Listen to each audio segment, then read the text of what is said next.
down. Smiling faces becomes a frown. Guns galore, we now live in fear. People no longer seems to care. My heart is filled with pain and agony. I see a man begging for mercy. They rob him and they shoot up his body. I can't take no more. I pray for we safe. Sweet tea and tea, bring it back. Land of the milk and honey, bring it back. Sweet family, the way that it used to be, like long ago. What was mine was yours too.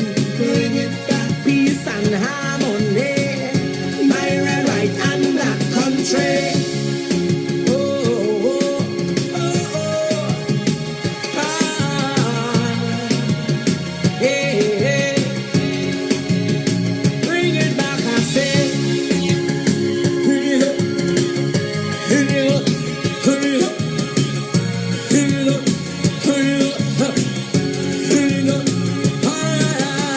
All I see is darkness all over.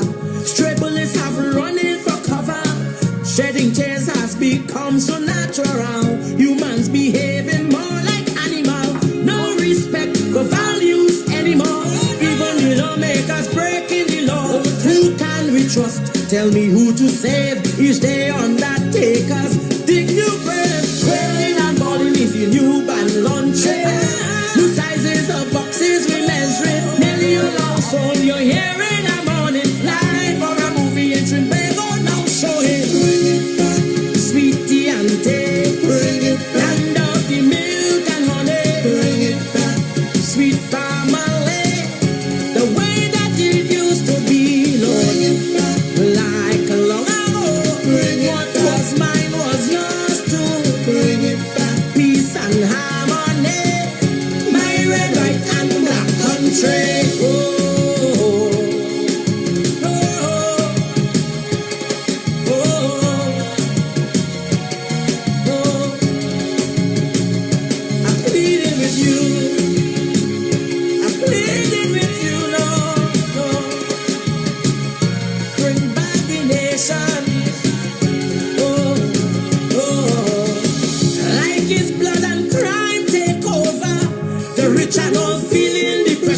People die like flies, yet we fight. What would it take for us to unite? Look how we children them going astray, and the poor hold on to faith each day. So all we have a message and playing dumb. Many go pay in time to come. So all the innocent lives they taking, the mind and the souls they corrupting. Everything has a price to pay.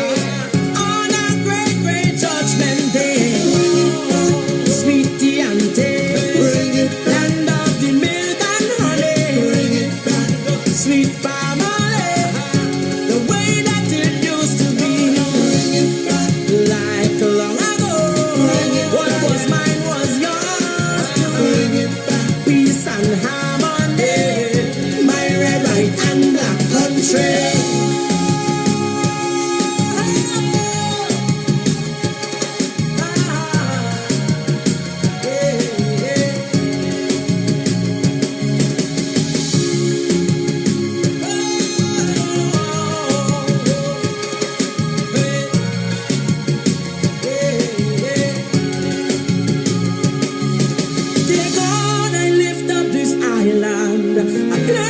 Situation in your hand, you can create and you can destroy. Please turn our sorrows into joy. Forgive us, Father, we have sinned. Turn back the sorrow, Lord, I'm pleading. Change the hearts of the wicked ones. Guide and protect all your daughters and sons. Through this perilous times, I know with you on board, blessings will flow. TNT will again arise to the sweet, sweet paradise. Bring it sweet and tea, bring it back. Land of the milk and honey, bring it back. Sweet family, the way that it used to be, Lord. Bring it back. Like long ago, what was mine was yours too. Bring it back. Peace and harmony, my red, white and black country.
Okay, good evening, good very late evening. This is a late night, and I really wasn't expecting to do a late night, but there are things going on in this country, and I wanted to bring an article to some of you. God hearing me, I am hoping that these seeds planted in the minds of the few of you that's still taking the chance to listen to the alarm bells. I want to read an article from Thought Economics, and it's a conversation with East Timulkaran on how to lose a country in 7 steps.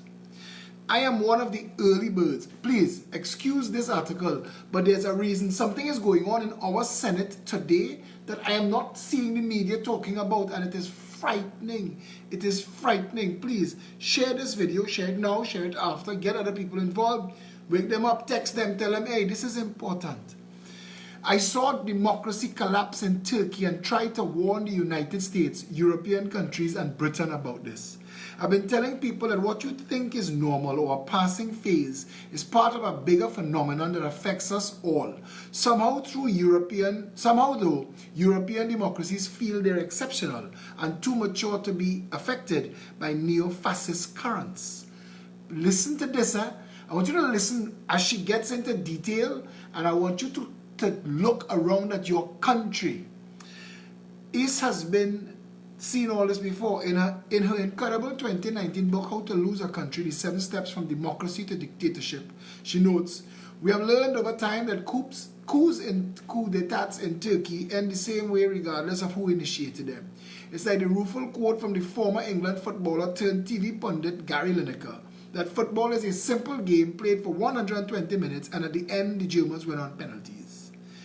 East Timulkaran is an award-winning Turkish novelist and political commentator whose journalism has appeared in The Guardian, New York Times, New Statesman, Frankfurter Allgemeine, and Der Spiegel. She has been twice recognized as Turkey's most read political columnist and twice rated as one of the 10 most influential people in social media with 3 million Twitter followers. In this exclusive interview, we discuss the dangers of populism, authoritarianism, and fascism, and why we need to act now. Trinidad and Tobago, what we're going to talk about here, this is for you. Somebody saying echo. Make sure what you mean by echo. You're hearing me echoing? Because I don't know if that's what you're trying to say. You just wrote one word. What are populism and nationalism? Today, there is less time to understand the differences between nationalism, populism, and authoritarianism. In Britain, democracy is literally crumbling at the hands of a strange guy with funny hair. In Trinidad, it's crumbling at the hands of a guy with a pocket square. People simply aren't recognizing the dangers that lay ahead, so there's not enough time to get into different definitions. One truth is that you cannot really know what populism is until you experience it. Populism is the act of politicizing and mobilizing ignorance to the point of political and moral insanity. When you hear hungry people, I made a video and I was joking about the people with the no teeth and they can't get dental, and the woman with the tumor in her neck, defending and spending $500 million. They must be never even see $100 for the day, but they're defending $500 million. It is the politicizing and mobilizing ignorance to the point of political and moral insanity. Nationalism, as we know, comes from the phenomena of nation states, and it's quite ironic, therefore, that we are now talking more and more about the failure of nation states and the failure of supranational and international institutions as well, and meanwhile, neo-nationalism is on the rise. Don't get bored. This is important. This is serious stuff. It's not about the maturity of your democracy. It's not about the strength of your institutions either. Once the cancer of authoritarianism gets into the veins and organs of society, it's not easy to get out. They have this very specific way of paralyzing political mechanisms and dismantling the fundamental human logic. In Trinidad and Tobago, you are watching a political movement like the Progressive Empowerment Party that has a massive following. It is the most developed political party outside of the traditional PNM and UNC, and it is the only political movement that the media elite have ganged upon and blocked. Why? There's not much time left for British democracy, to tell you the truth. I would never have anticipated one of the world's oldest democracies being shattered at such speed, with almost no resistance. I'm really shocked and appalled. Question: why are nationalism and populism creeping back into our world? The Second World War taught us a specific aesthetic of fascism. We always imagine that Nazi uniform and the kind of futuristic authoritarian settings we see on Netflix and HBO. In our culture, we see the uniform and militaristic as the representation of authoritarianism and fascism. Today, right-wing populism, authoritarianism, and neo-fascism are coming from different places. Reality TV stars, strange men, and people who otherwise would be considered national jokes. Calypsonians who are paid to sing against our entire segment of society and defend the criminal wrongdoing of another. Many of today's right-wing populist leaders are political figures that nobody really took seriously from the beginning. Nobody saw Keith Rowley come in. Nobody expected that neo-fascism could take hold with swagger in such a laid-back manner. To understand why these phenomena are creeping back into our world, you have to look for the roots. Neoliberalism has, since the 1970s, imposed this idea that the free market economy is the best and most ethical system humanity could come up with to organize itself. Neoliberalism changed the definition of what human fundamental morals are and what justice means, and it created a new kind of being. It tends to be the extreme examples of neoliberal being that disgusts, appalls, and surprises us. But those are also the people who have become the leaders of our world. The neoliberalist model has been put forward as a solution to which there is no alternative. We've crippled the political spectrum, cut the left away, and shifted everything to the right. Politics has become a competition. Who can be further right and who can further deliver numbing of the mind through consumerism? After all, people are only allowed to be free when they consume, and thus we are political objects, not political subjects. And in Trinidad and Tobago, we took away laptops from children and gave them weed to smoke, and that's a serious issue. We are undermining the actual educating of our people. We took away tools that could help them learn and made drugs readily available to them now. And this kind of populist politics, and I'm saying the Trinidad and Tobago, pay very close attention, because they are going to use your vote against you. Politics has become entertainment, and people feel like their opinions do not matter anymore. Sounds familiar? Trinidad and Tobago. This became clear after the Iraq invasion, when millions of people took to the streets of Europe and saw that their call for peace meant nothing. Now, people carry the sense of being a political object as a badge of honor. They want strong, powerful men to be in charge. They want bold action like suspension of parliament. There's an incredible willingness to be shepherded, and that's only because we've lost faith in democracy, in politics, and ourselves as political subjects. The hardest mission, the informed education and empowerment role that I've taken for myself and the Progressive Empowerment Party by extension, that trying to get people to understand that they are the state, that we the people, we determine. People not getting, they're not buying that. It is too easy. And I mean, this post you're sharing constantly about the axe, the trees voting for the axe because the handle was made of wood and they thought it was one of them. You're getting it, you're understanding it, but yet you seem somehow stumped into immobility. And that's what we need to get past. Please share the video. The depoliticization of media has also emboldened all of this. The obsession with objectivity has become a substitute for neutrality. The vast majority of the world's mainstream media have become obsessed with being neutral and have done so at the cost of forgetting their main job, holding power to account, asking questions to power, and giving a voice to the voiceless. In many ways, the media have become their own class, an elite of sorts, that has cut ties with unions and politics. I just refer to them as the media elite. Are we seeing the consequence of people not being politically educated and engaged? Please listen to this paragraph. The day after the United Kingdom referendum, and I watched this in horror, people said, oh, we didn't know it was actually going to be counted. It was horrible to see that. those same people are going to have to learn every single detail about politics soon. They're going to have to learn about the rules of parliaments, the departments of Westminster, how democracy works. They will have to learn to get democracy back in order. During the 1970s, there was a war on politics in our education system. It was imposed such that politics was seen as dirty, boring, unnecessary. It became the norm for people to say, I hate politics, without realizing that is actually one of the most political statements that can be made. If you say, I hate politics, you are removing yourself from the public sphere and are rejecting the ability to be a political subject. You are submitting yourself to a higher order, a powerful ruler. We are seeing this happen extremely fast in Britain and the United States and in Trinidad and Tobago. People are losing their basic rights as citizens. In Trinidad and Tobago, we experienced this in Turkey too. It was an earthquake hit our houses and realized we hadn't done enough to keep the walls strong. Democracy is a very young concept, and as humanity, we are still trying to create democracy. We are still trying to understand democracy. We have to keep our eyes open. Why is democracy so fragile? The real owners of democracy have been pushed away from democracy, and this began when our democracies in their current state stripped citizens of an integral part of democracy, social justice. When you remove social justice from democracy, it becomes a feeder for the elite.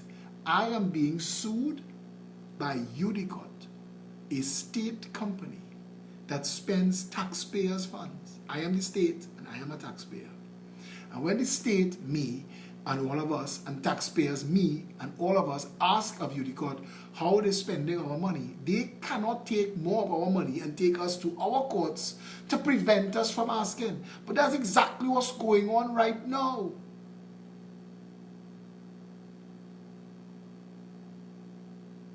When you remove social justice from democracy, it becomes a feeder for the elite. I mean, she might as well have been writing this about Trinidad and Tobago. That's all we've been voting into office. Puppet parties representing a criminally corrupt elite, what we call the contract mafia, who have been using both of those political parties, the PNM and the UNC, to enrich themselves and without regard for anybody else. When you talk about the lack of social services in this country and the absence of a functional education system or public health system, yet we could find money to do vanity projects like $500 million on the Red House and people not get that that is wrong, we have a big problem. And that's why progressive organizations can only make themselves heard on the streets, not through democratic and governmental institutions. It was perhaps the Cold War that kickstarted this because social justice was so related to socialism. It's hard for people to defend democracy when it cannot defend them against social injustice. How can we fight the growth of authoritarianism? People sometimes look to the Middle East to see where things are going wrong. But I must say, in Turkey, perhaps our democracy was stronger. It took decades for them to achieve what Boris Johnson did in a few weeks.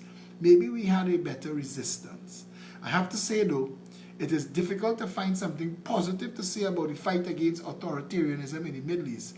But I'm incredibly inspired by the fight of a young woman in Turkey and the Middle East, fighting for democracy with their lives. Young women in Turkey and the Middle East fighting for democracy with their lives. They are unstoppable. When it comes to Europe and the Western democracies, we have to take to the streets and make ourselves heard. End of story. That's Trinidad. We are Western democracy. We have to organize, mobilize, and politicize. We have to use those good old-fashioned tools of politics. They're the ones that count. We have to show up. You all realize from the very start, we've been mobilizing. I've done one-man protests outside the Prime Minister's office, outside all of the institutions of state. These live videos, we've gone up against everybody. We've been speaking truth to power. We've been bringing information to the public like nobody else has. We have to show up. We have to fight. We have to get onto the streets, get out onto the streets and change things. Since the 1970s, it's almost become a taboo to talk of conflict. We become a society geared around consensus and coexistence. And this has domesticated politics in a dangerous way. The media have been too busy finding consensus with the Brexiteers and Trumpeters to fight them. This is a political struggle, and there's no politeness or kindness in this. It is very clear what one has to do if one has to defend her right. It is to fight back when there is oppression. What gives you hope for the future? I am not a big fan of the word hope. I am a big fan of the word determination. Being determined is a moral position. When you depend on the word hope, when you depend on the word hope, you are lazy. Thanks to social media, we are constantly faced with the worst side of human beings. But often we are shielded from seeing the other side, the good, the wholeness of the human story. We've come to expect outrage and to feel appalled. But we have to realize politics is not about evil and crazy. It's about real human communication. I do believe that going back to human communication, back to old school communication a little bit would make a lot of difference in people's perspective on human beings' condition today and current political situations. I've often thought that maybe there is a certain hormone in human beings that we can only produce when we are face to face, and it's the hormone of shame. It becomes absent when you are communicating on social media and you become worse than you are. We just invented this. We just invented social media. This is a new invention. We cannot really control it, and we are experiencing the childhood disease of social media playing out in our democratic institutions. Somebody shared something today, and I have it on my page to share to you. And if I can get it here. Stop lying to the public. The SSA have been storing data since 2016. The new legislation that is being presented now in Parliament with the Senate will be presented in Parliament on Friday for the House. This new law will strip citizens of the right to a lawyer and will give the government power to go back many years to intercept stored communications that they have in their possessions, including text, email, phone calls, and any electronic use of communications.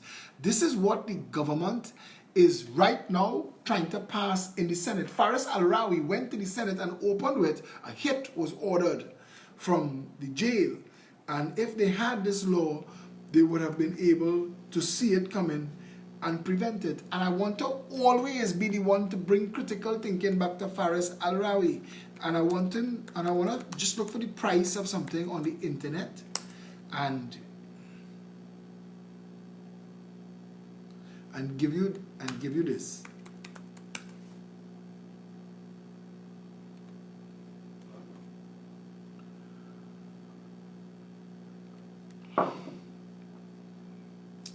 Cell phone jammers cost $24.99 US as portable ones. There are some as low as $20. Portable cell phone jammers. So they are portable cell phone jammers. There are bigger ones for $99 and $199 that have a wider range. Faris Al-Rawi, people in jail should not be able to make calls, much less call hits. So the problem with your opening remark is that you've already failed as a government to manage the justice system. Your failure to manage the penal system is allowing the... Yes, Giselle, hope is important. I was just reading that woman's perspective. Don't lose sight of that. The Progressive Empowerment Party is built on hope. Faris Al-Rawi, you are failing to operate the nation's jails, and then you are using that failure as a rationale to strip people of fundamental human rights. I am very concerned in Trinidad and Tobago right now because this law requires a 3/5 majority. But I don't know what the UNC opposition is going to do. I can't speak for them. I've never seen a more lame and mute opposition than this one. They are failing at their responsibility. And we as a nation have to sit by with fingers crossed and hope that the opposition votes en masse against this insane bill. We do not need these kinds of laws. What we need are proper management policies for the country. There is no crime if there is no drugs and there is no poverty. So why aren't we attacking the drug trade and the poverty? Why? There are ways to do both. So why aren't we dealing with it there? Stuart Young says we're going to adopt a whole government approach. Now, 4.5 years later, you didn't know that at the start, fire yourself. You know that now because of the Progressive Empowerment Party, get out of the way and not pepper on the country. You didn't know, or you knew and you didn't care. Or you know now to just use it to stunt for people. Look, Trinidad and Tobago, it is slipping through our hands These people are writing laws to take away your democracy. These people are writing laws. You have to pay attention. You have to get involved. Write your member of parliament and tell them vote no against this bill when it comes in the parliament on Friday. Mr. Ram Singh, it is not enough to just say that. You have to get involved, and we have to get involved. And I don't want to say let's organize and go down by the parliament and protest, because I'm tired of that. I'm tired every single day that there be something else that we need protesting for. The only protest this country needs right now is for 1.4 million of us to organize ourselves to vote them out. That is the only protest we need, a finger protest. We need to get ready to stand up for this country in the voting booth. We have an election coming, and it is our last best chance to rescue this country from these criminals in government that seems only interested in political hegemony, and that is all they are about. While you are distracted by carnival, they are taking away your civil rights. And that's what's going on in Trinidad and Tobago today. And the only reason it is happening is because we're allowing it to happen. And we need to undo that.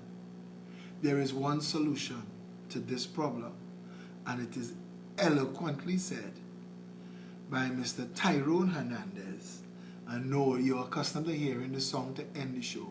This is not the end of the show, but I want you to listen to the words of this song. Listen to the words.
There's a fellow called Steve Alvarez.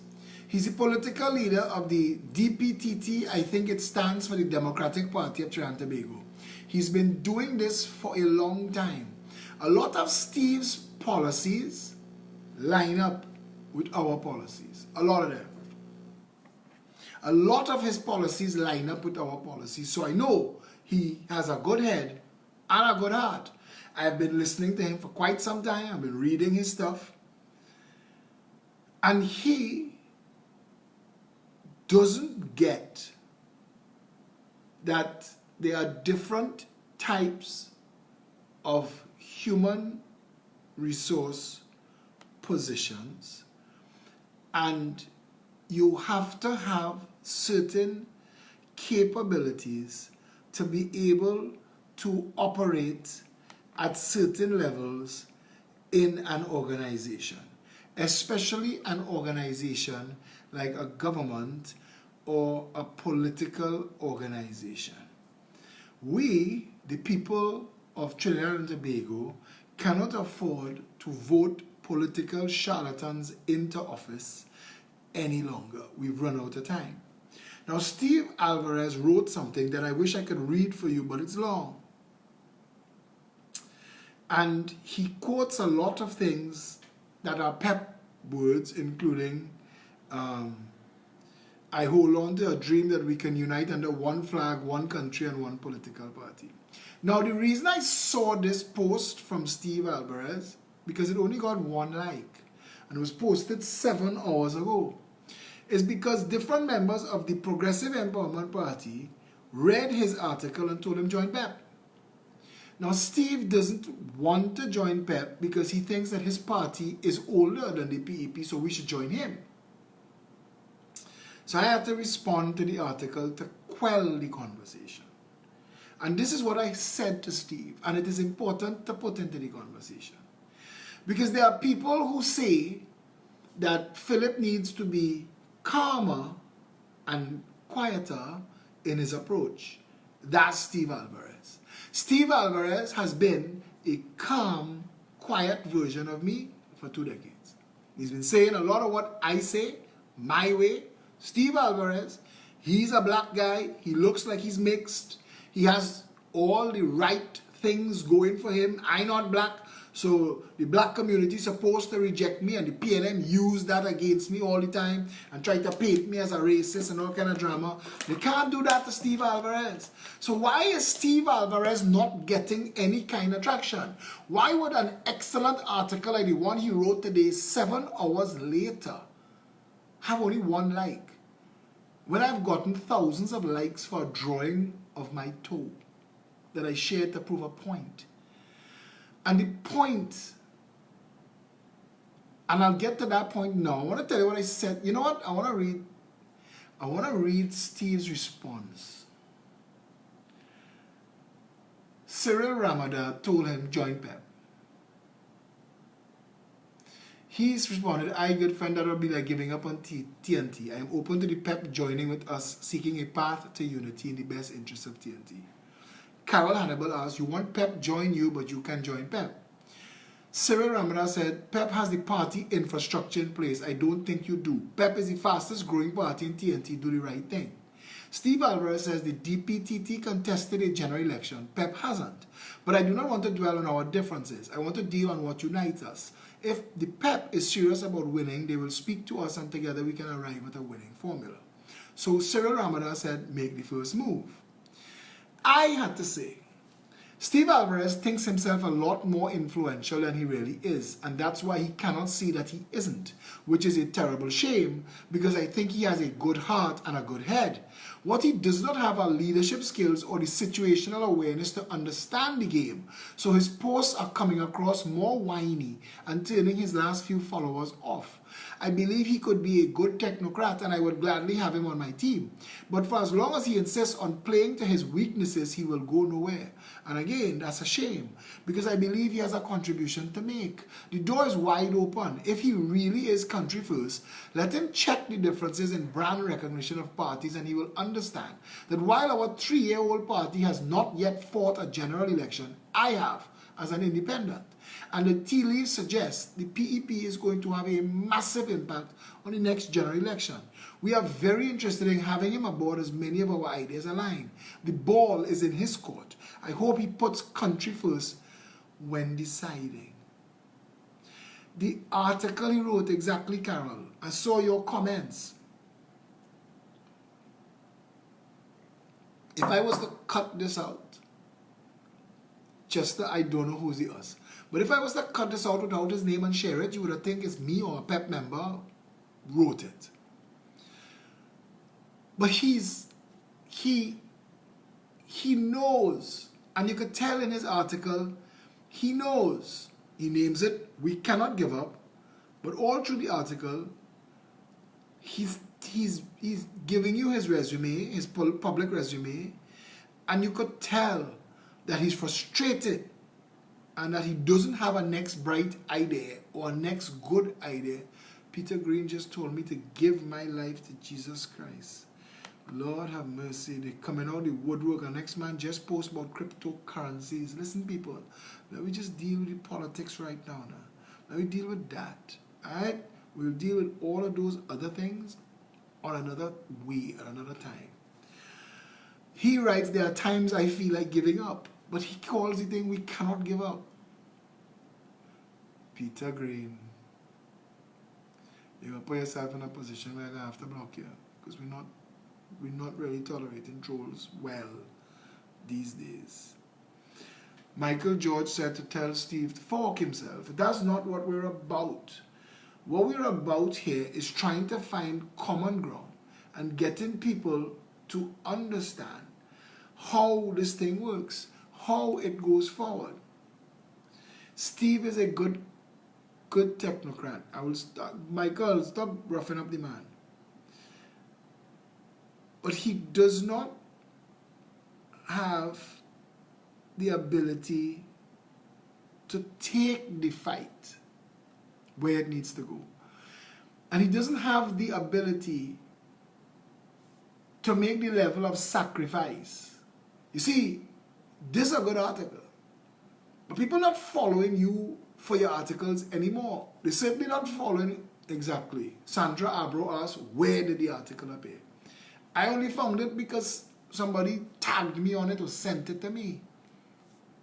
I'm saying this. If I were to write an article every 2 weeks, every month, and demonstrate my vast knowledge, that wouldn't be enough for you to follow me. The reason a lot of people follow me and the Progressive Empowerment Party is the volume of work we put out. It is 11:30 in the night. I am here doing a live video with you, and I did a show this morning from 6 a.m. to 8 a.m. So that means I was up from 4:30 to get myself ready to do that show. And this is what Mr. Alvarez and others like him don't get. That the Progressive Empowerment Party has a very serious work ethic. We don't stop. So he may have been around a lot longer than us in years. But what we've done with the days in our 3 years are far more than he has done in all the days and all the years that he has been around. And you cannot expect people to just say, I vex with PNM and I vex with UNC, so let me run around outside there and see what's available. You have to be working to get people's attention. You have to be inspiring them. You have to, in politics they call it, capture hearts and minds. They have to believe that you want it. They have to believe that. They have to believe. You have to give them so much face time with you, so much exposure to you that they feel like they know you. I go to walk around the savannah today, driving and walking and running inside the savannah. People just, hey Philip, what's going on, my boy? Yo, yeah, and hug up and shake hands, and people stop, turn around, come back, and because they feel they know me now. And that came from a lot of work. It came from a lot of effort. There are a lot of political parties that are messaging us to join with us and making some crazy claims and demands. A political party asked to join with us and add their name to our name, so it'll be the two names together. And I said to him today, I said, if we did that with every single person who asked to join our party, our name will become supercalifragilisticexpialidocious, because it doesn't make sense. The Progressive Empowerment Party has massive name recognition right now. You are going to find people. You are going to find people who don't know Pep. You're going to find people that don't know Philip Edward Alexander. I accept that. But there are so many people who do. And if we got the media coverage that we were supposed to have, that wouldn't be a case. Because everybody that knows us now knows us because of social media. And everybody who knows now, I call him the man named Steve Alvarez and DPTT. And I'm willing to bet that 99% of the people who are watching this video now and who are going to watch the rerun don't know him. Never heard of him. And he has to take ownership of that. You cannot just show up. It's like people have formed parties. Since the Progressive Empowerment Party was formed January 18, 2017, people have formed other political parties. And we see them come, we see their grand launch, we see their media coverage, and we see them fade away. It's like people show up and expect champagne and caviar. They didn't realize that this is work. They didn't realize that. You know, people join this party thinking that, right, we're here, let's get into office. And when they see the volume of work, Satish Ramsaran, Pep Media, when we put out a video, that boys give up 6 hours of his day. A man with a young family. Felicia Holder, chairman of the party, chairman of the finance committee. So she don't stop. Sean Sunarayan, deputy chair, coordinating mobilization. Every time I look, that man and some part of the team somewhere in this country doing some meeting, some walkabout, some schooling, some lessons. There are people in this party working so hard. Michelle Davis comes from Cedrus. I tell her on the phone the other day, I can't thank you for what you're doing. This can't be for me. Nobody loves me that much. Nobody loves me that much to drive from Cedrus and back to town and back for politics. Nobody. I'm not that pretty. So I know she has to love this country. And I know she has to Michelle Davis Daimali, who has political pedigree. She comes from a family that has U.S. Congress experience. The Progressive Empowerment Party has every intention to make itself available to form a strong and capable government. Our policies, our ideologies, our philosophies, all of them align and work together to make a better Trinidad and Tobago. A lot of people who speak now, who speak politics now, including people who were sitting in the parliament who did not have the information they have now watching these videos, that they've learned, they've been in school, their knowledge increased. We do that work. And we want everybody who wants a better country to join on this mission. We don't want ownership of this. I tell people all the time, if a better person to lead shows up in the morning, I will be John the Baptist to his Jesus Christ. I have no desire whatsoever to hold on to anything. If you know me at all, the people who know me could tell you, I don't fight down other people's things. I am the humblest politician you'll ever meet. I have no interest. When you meet me, and I think that is a big plus for me, because what started off with other people who joined the party, somebody told me I was common.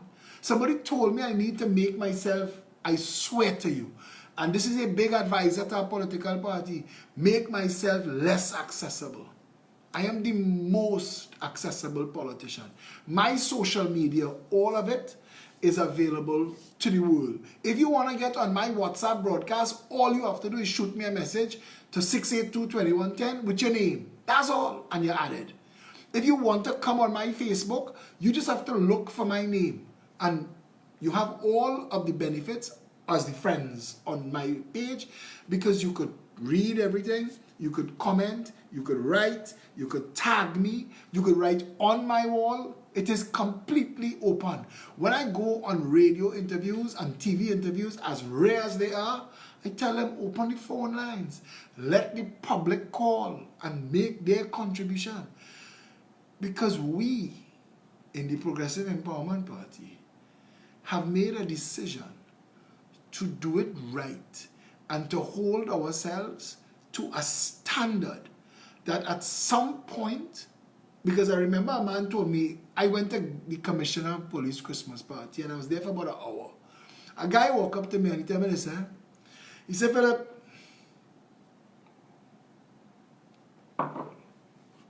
there's a guy, we have plenty mutual friends in common. He said, Philip, you have some haters in my circle. And they hating on you from the moment you jump out. And I was able to tell them just the other day that you see in the beginning, you could have told me all of that. And I couldn't fight you. You see a year down the road, you could have told me those things. I couldn't argue with you.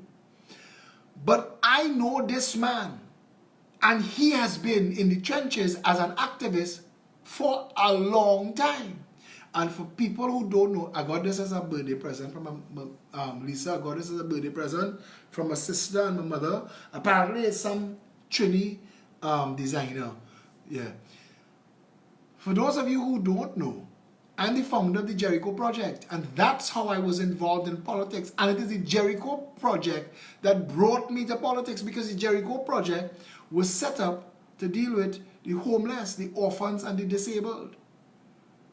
Right now, I'm waiting to do another interview with my partner, Rolling Thunder. The fellas always see outside Price Mart and the groceries selling their barbecue tickets and their curry-cue tickets forever, just to get themselves, just to keep themselves organized. And my partner he tell them, he said, but even if I didn't know that, you and I watch what he has been doing in the past 3 years. We counted the thousands of hours of live video that we've done. Thousands of hours. In the first 18 months of this movement, we did a live video every single day.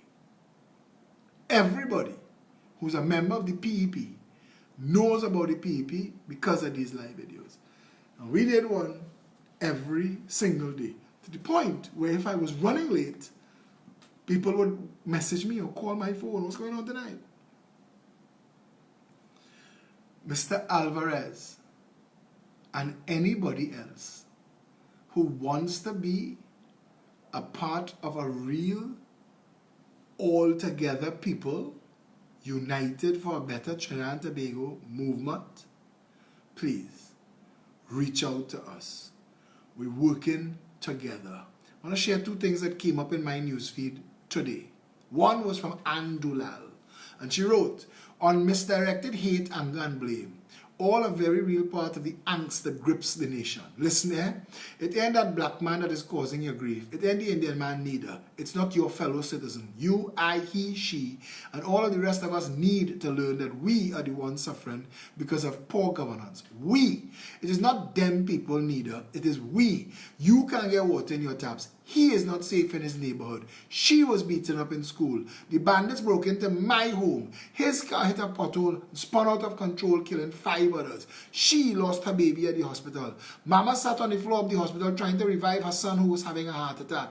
This is us. You, me, he, she. This is not your government ministers though. Just you, me, he, and she. And until and when you understand that, this is what you can expect. You can also expect it to get worse. Stop fighting down your fellow citizens. The Progressive Empowerment Party says one people. Do you all understand the significance of that? We are Trinidadians and Tobagonians. We are Trinidad and Tobago. Do not let politicians divide you or divide us. When they do that, you lose. When they do that, they get to increase their pensions and remunerations, whilst your salary remains stagnant. When they do that, your healthcare suffers. When they do that, your safety is at risk. It is time to shake off the shackles of our past politics and embrace a new genre of politics, no? One that looks after our people, all of our people. It's time for us to start being Trinidadians and Tobagonians. It's time to understand you have been used to pursue the agendas of the politicians and their friends, families, and financiers, and to understand that only you can change that. It is time. Such a perfect piece of writing. Then I found this on a PNM thread. The name of the page is PNM, the only way forward for TNT. It is written post by Elizabeth Harry and it's pinned to the top. So if you understand how Facebook works and how Facebook pages work, if you understand that, this post pinned to the top. Here's what it says. Put a frog into a vessel filled with water and start heating the water. As the temperature of the water begins to rise, the frog adjusts his body temperature accordingly. The frog keeps adjusting his body temperature with the increasing temperature of the water. Just when the water is about to reach boiling point, the frog cannot adjust anymore. At this point, the frog decides to jump out. The frog tries to jump but is unable to do so because it has lost all its strength in adjusting with the rising water temperature. Very soon, the frog dies. What killed the frog? Think about it. I know many of us will say the boiling water, but the truth about what killed the frog was its own inability to decide when to jump out. We all need to adjust with people and situations, but we need to be sure when we need to adjust and when we need to move on. There are times when we need to face the situation and take appropriate action. If we allow people to exploit us physically, emotionally, financially, spiritually, or mentally, they will continue to do so. Let us decide when to jump. Let's jump while we still have the strength. Now that is a perfect article to tell every single PNM supporter suffering still 57 years since we time now lower the Union Jack. When the Union Jack came down, it was we time now for the PNM supporters. When the red, white and black went up and Eric Williams became the Prime Minister of the Republic of Trinidad and Tobago, to the PNM supporters especially, it was we time now. So how come it never worked out for them? How come? How come we time now never worked for the PNM voters who keep putting the PNM into office? The country that we need, the country that we want, is going to be decided by what we do next. Each and every raindrop contributes to the flood. Each and every vote is going to count. We need you to vote so overwhelmingly that even if there is corruption in the process, you drown them with it. That they can't pretend. Boss, we could throw 1,000 ballots in there for you, but the PEP, they get 21,000 votes, so it ain't gonna help you. We can't find 22,000 votes in the constituency to say that you beat them. So we had to leave it. You have to drown them in pep. You had to come out in your numbers. Even if you wake up feeling sick, even if you're tired, you had to make the effort because it is for yourself. You had to vote for you, and then for your loved ones, and then for your neighborhood, and then for your community, and then for your constituency, and then for your country. That vote, the next time you get to touch that vote, 5 years of your life gets lost. A chunk of 5 years. Do you know what happened between 2015 and now? $260 billion was spent. What do we have to show for it? What? $260 billion between 2015 and now. 20,000 people have lost their jobs in the oil sector. 100,000 people have lost their jobs throughout the country. The middle class has all but collapsed. Some people have consolidated their positions. Others have just abandoned the country. In the time between 2010 and 2015, 2,150 people have been murdered. In the time between 2015 and now,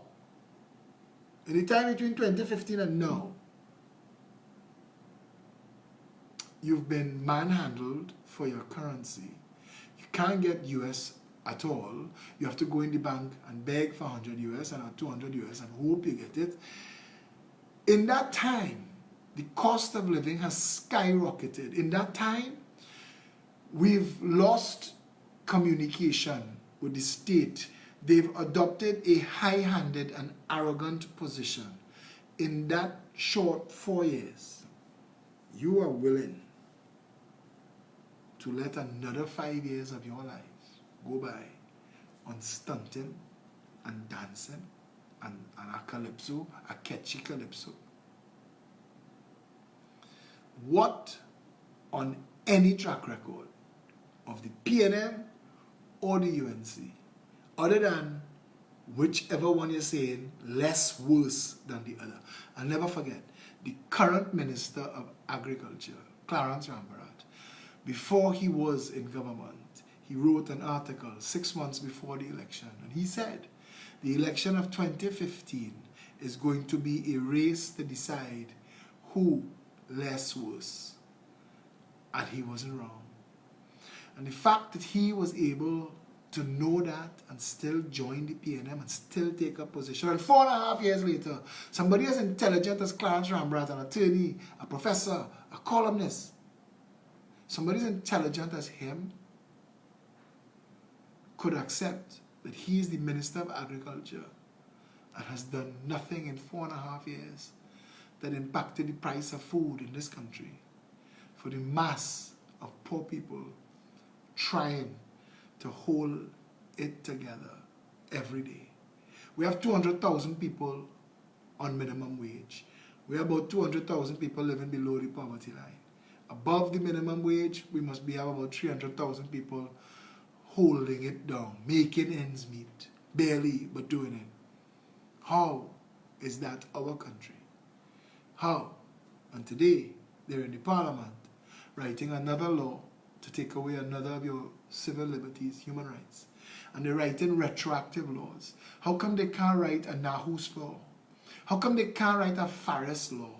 How come they can't write a law to go back in time to when Patrick Manning and Faris Arawi signed that lease for One Alexandra Place, a building that was not ready, it was not approved, it still wasn't transferred, and change of use is now being sought by the current Minister of Agriculture 9 years later.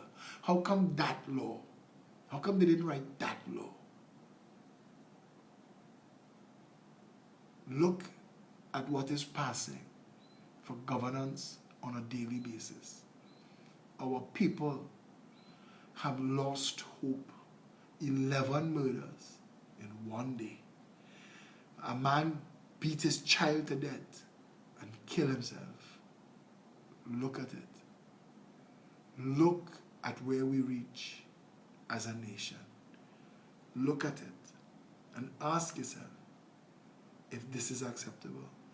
To the people who do not understand, everything is the government's responsibility. I am asking all of you who are motivated by any of these words to reach out to Felicia Holder, 769-4590. I'm asking you to give her a donation to the party, whatever you could realistically afford. I heard a story about a guy who was choking to death, and he was blue, and he was about to expire. And a guy walked in the restaurant, saw him choking, grabbed him, applied the Heimlich maneuver, cleared the obstruction, and the man caught his breath. Blood circulation returned to his extremities. And when he was able to speak again, he called the guy. He said, I am a very wealthy man. Name any figure, and I'll give it to you. He said, give me half of what you was prepared to give away when you thought you was dead.